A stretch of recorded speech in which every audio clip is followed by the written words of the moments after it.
ចូលសិក្សាពីភាពរីកនិងភាពរួមរបស់ speed ខាងក្រោមរីករួមយើងត្រូវរក limit ពេល n ខិតជិតបូកអនន្តរបស់វាពេល limit n ខិតជិត n ខិតជិតបូកអនន្តនៃ3សេគុណ n តើវាស្មើប៉ុន្មាន3សេគុណ n 3សេគុណបូកអនន្តចេញបូកអនន្តទៅពេលណាដែលវា n ខិតជិតបូកអនន្តធ្វើវាចេញបូកអនន្តគឺវារីកខាងណាជាង speed ជា speed រីកខាងបូកអនន្តអូខេលេខ2របស់យើងមើលឬ3លើ2ឬ3លើ2តើឬ3ធំជាង2ឬក៏តូចជាង2យើងគិតសិនណាតើឬ3តូចជាង2ឬក៏ធំជាង2ខ្ញុំឲ្យអ្នកនរគ្នាមើលណាអញ្ចឹងឬ3គឺវាតូចជាង2ទៅហ៎ចាឬ3លើ2វាទៅតូចជាងប៉ុន្មានវាទៅតូចជាង1បើសិនមកវាទូចជាង1នៅពេលដែលយើងស្វ័យគុណវាទៅជាអនន្តណាយើងដកស្វ័យគុណវាទៅអនន្តវានឹងខិតទៅជិតអីបាទពេលវាទូចជាង1វានឹងខិតទៅជិតអីវានឹងខិតទៅជិត0អញ្ចឹង limit ពេល n ខិតទៅជិតបូកអនន្តនៃដកឬ3លើ2ស្គុណ n គឺស្មើ0មានន័យថា speed របស់យើងគឺជា speed អីគឺជា speed រួមទៅរកតម្លៃប៉ុន្មានទៅរកតម្លៃ0អូខេឥឡូវយើងមកធ្វើលេខ3វិញទៀតមក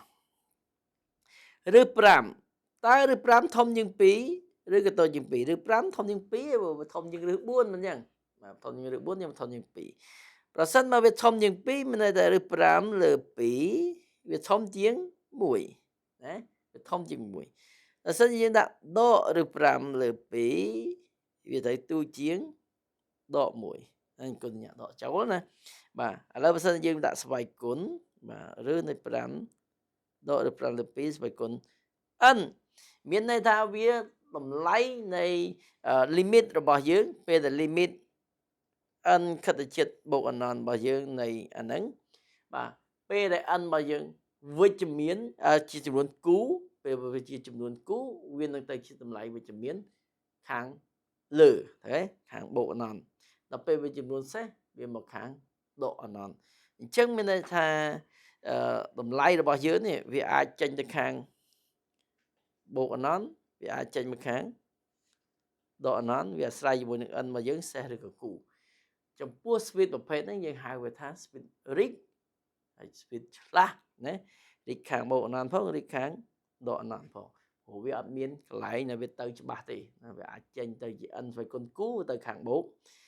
ពេល n ស្វ័យគុណសេសវាចេញមកខាងដកហើយវាទៅហ្នឹងមិនមែនទៅធម្មតាទេបាទខ្ញុំគូសខ្សែកោងអ្នកនរគ្នាបន្តិចឲ្យមើលបាទអាមួយវាទៅលើអញ្ចឹងខាងបូកអនន្តអាមួយទៀតវាទៅមកខាងក្រោមនេះមកទៅពេលទៅចេះទៅដកអនន្តបាទអញ្ចឹងវាអាស្រ័យនឹង n គូនឹង n សេសអញ្ចឹង speed នេះគឺជា speed រីកហើយវាអត់មាន limit ទេបាទសារតែវាមិនដឹងស្មើអីវាមិនដឹងខិតទៅចិត្តអីបាទអរគុណច្រើនជួបនៅវីដេអូក្រោយយើងនឹងរៀនធ្វើលំហាត់ទី93បន្តទៀត